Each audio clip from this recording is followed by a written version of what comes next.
Magandang umaga po sa ating lahat.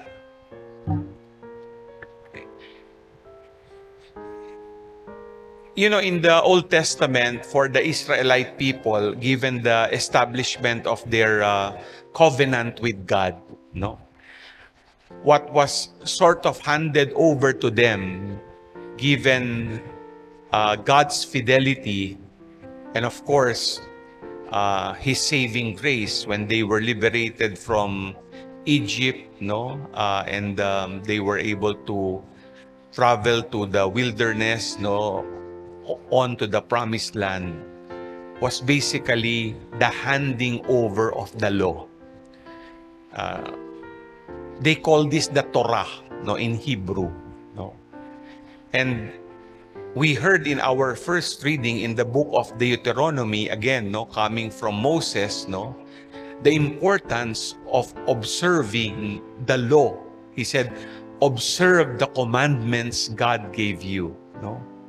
So ito po yung masasabi nating pagtugon ng mga Israelita, no, sa yung tinatawag na kasunduan, no, kasi syempre dahil sa kabutihan, kagandahang loob ng Diyos, naligtas sila. At dahil sa pagmamahal ng Diyos sa kanila, yung kanilang pagtugon ay pagsunod sa utos ng Diyos para din sa kanilang kabutihan at kabanalan, no? Now, the law or the Torah is God's word to them, no? So, whenever they read the law, no, they realize how sacred this is, and they have to follow the law prescribed by God. And this is basically their response, no, to this covenant with God. We look at the Word of God today, no, which has, you know, in a way, matured even in the New Testament, no, because we know God's Word is enfleshed in Jesus Christ. And Jesus proclaimed, no, the good news. This is the Word of God. In fact, if we look at how the Decalogue, specified even in the book of Deuteronomy, no, was summarized by Jesus Christ, no, He simply said, it is this inseparable law of love. Love of God and love of neighbor, no? So, this is how basically one, no, should follow the law and live out the commandments. I share this with you because there are basically three important ways, no, to treat the law of God or even the Word of God in our own lives, no. And I think this is even specified in our readings today. The first one is listen, no?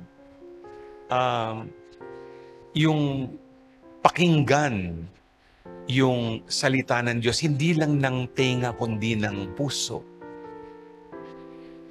And you know, when you listen to God's Word, no, it is the clarion call of God to take it to heart. Again, you will see this, no, the Hebrew word is shema, no? Shema, listen, no? No, and clearly, even for the Jews until now, they have to listen to this commandment to love God with your whole heart, your whole soul, your whole being, your whole self, and love your neighbor, no? Right now, what are we doing? We have listened to the proclamation of the gospel. And we ask ourselves, did you listen only with your ears or with your heart? Ibig sabihin, dapat kasi, yung iba kasi, pagpasok sa isang tenga, labas sa kabila, di ba? Maganda yung pumasok ka sa isang tenga, tumimo sa iyong puso. The second is to contemplate on God's Word or even God's law. No? This is again very important because this is about praying the Word of God. No?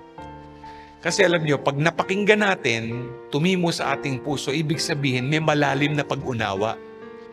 Pero maganda rin, pagdasalan natin kung ano ang sinasabi nito sa ating buhay. Lalo na sa ating buhay, Kristiyano. When you pray God's Word, you are face to face with God.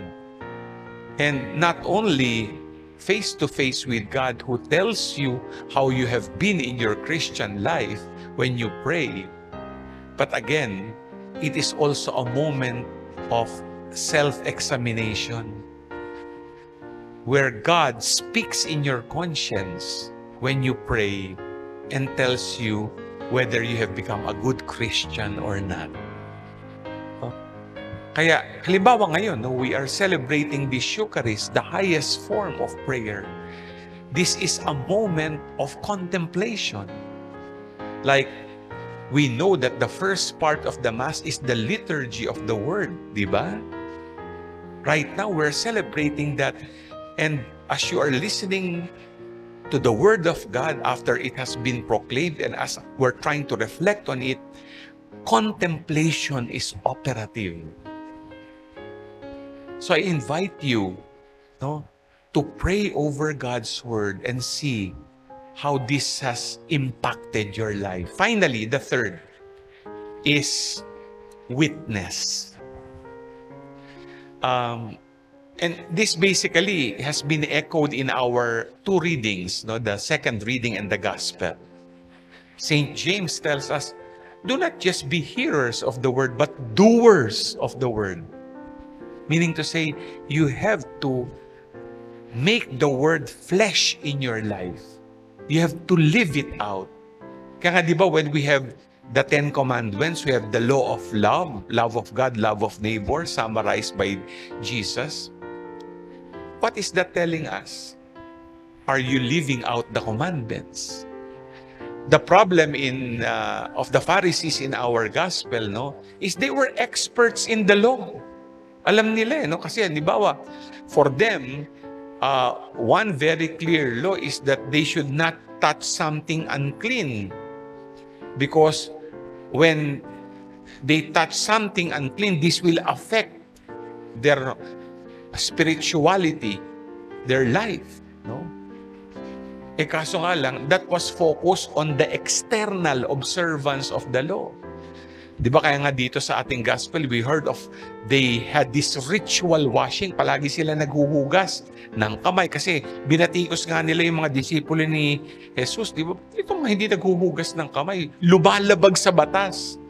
What did the Lord do? The Lord, in a way, close to actually lambasting them, criticized them. You are so focused on external washing, but what is from within at times makes you unclean. Kaya ginamit nga niya dito, clearly, kaya ito yung problema of not witnessing to the Word, The Pharisees and scribes were governed with evil thoughts, unchastity, theft, murder, adultery, greed, malice, deceit. Name it, you have it. Kaya sinabi, pwedeng ang linis-linis mo sa labas, pero kaloob-looban mo, bulok. Madumi, makasalanan ka. Pwedeng ang ganda-ganda ng itsura mo, napakadaling mag-cosmetics ng muka, bumili ng bagong damit para maganda ang dating pag magsisimba ka. Pero ano yung nasa kalooban mo? Isinasabuhay mo ba yung salita ng Diyos? Sinusunod mo ba yung mga utos ng Diyos sa iyong buhay? Are you an authentic witness of the Word? So, just 3 actions on how we treat the Word of God. First, listen with the heart. Second, contemplate.